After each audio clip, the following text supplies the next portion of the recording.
Welcome to the deep dive. We're tackling a really interesting question today, one that came directly from the sources you shared with us. That's right. Why is the Kenyan government actually considering selling off a stake in Safaricom? I mean, it's hugely profitable. Yeah. You'd think maybe the focus would be more on, austerity, tightening the belt. Exactly. And that's really the core of what we're digging into. We've got sources discussing this potential sale, the whole financial context in Kenya, and also a bit of the history around privatization there. Okay. And Safaricom, well, it's a giant in the region, isn't it? Especially with M-Pesa. The government holds, what is it, 34.9%, a big slice. A very big slice. So selling part of that off, That's well, right. it definitely makes you want to understand the why, right? The trade-offs between needing cash now versus, well, holding on to a key asset. Precisely. Our mission today is to unpack those motivations and implications. All right, let's get into this proposed sale then. The sources say the government's planning to sell, well, an undisclosed portion of its shares, Right, they haven't specified exactly how much yet. but they're aiming for a pretty specific number, around $1.1 billion. That's 149 billion Kenyan shillings. A significant sum. And the stated reason is interesting. It's about plugging a hole in the public finances Okay. and, crucially, avoiding new taxes, especially when things are tough economically for people. That makes political sense, I suppose. Is there a timeline on this? Yeah, the sources suggest it could happen before the end of the 2025-26 fiscal year. So it's not some far-off idea, it's on the table now. Wow. So relatively soon. And this would be, what, the biggest sale like this in a while? It would be. The biggest government divestiture in nearly 2 decades, actually. And it kind of reverses their previous stance. They seemed reluctant to sell before. Okay. So that raises the question, why the shift now? Exactly. And who might buy it? Good question. Any clues in the sources? They mentioned the likely candidates are, Africa-focused institutional investors, Yeah. or maybe private equity funds. The ones looking for stable cash flows, strong margins. Safaricom definitely fits that bill in African telecoms. It really does. For those kinds of investors, it looks like a solid bet. Secure, potentially high growth. Okay, so to really get why this is such a big deal, let's talk Safaricom's performance. It's profitable. We know that. Oh, very profitable. In 2024, the net profit was around $540 million. KES, $69.8 billion. And the government, as a major shareholder, gets a slice of that pie, right? Absolutely. They received a dividend of about $130.5 million just from that year's profit. That's KES, $16.8 billion. Not small change.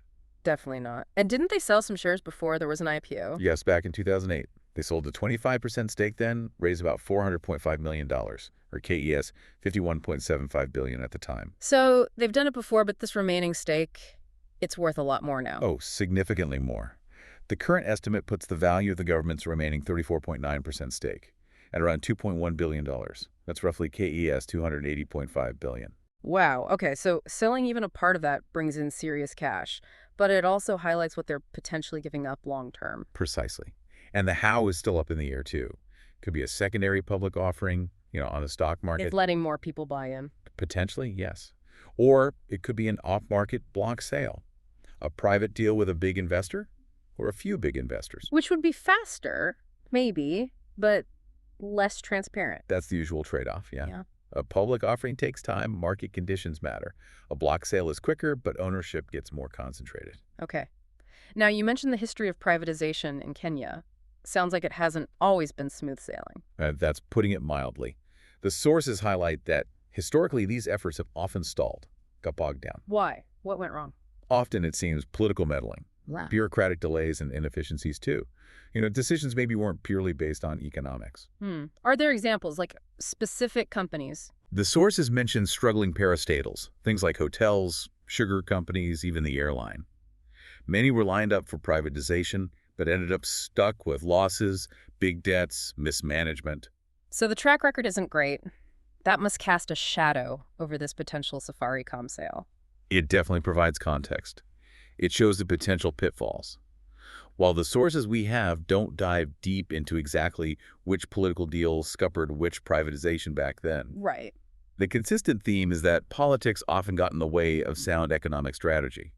Decisions got delayed, maybe the government didn't get the best deal, and the companies didn't turn around as hoped. So knowing that history, the current government must be aware of those risks as they think about Safaricom. You'd certainly assume so. Yeah. Which leads us to the pressures now.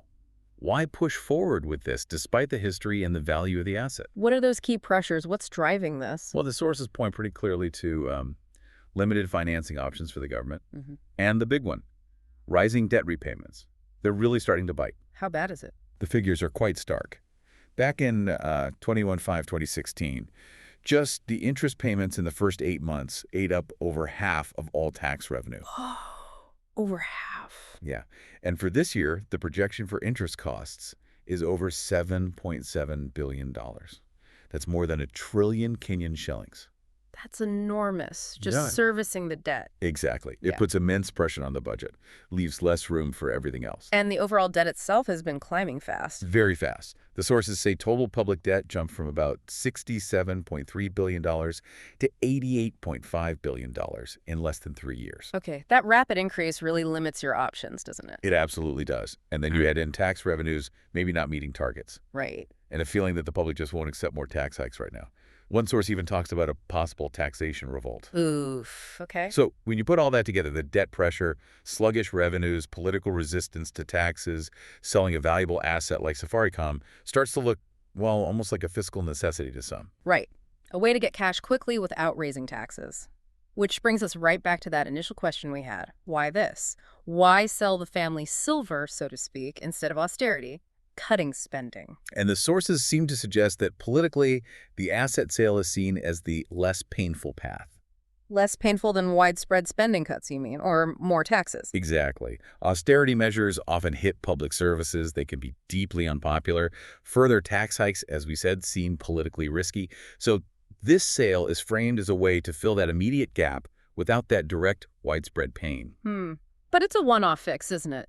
Selling an asset brings cash now, but austerity, however difficult, might address underlying spending issues. That's the crucial trade-off, isn't it? Selling part of Safaricom gives you that immediate cash injection, helps pay the bills right now, but austerity potentially addresses the structural imbalance over the longer term. And you lose future income too, right? Those dividends. Yeah. Absolutely critical point. You're trading a steady, reliable stream of future income, those dividends, from a profitable company for a lump sum today.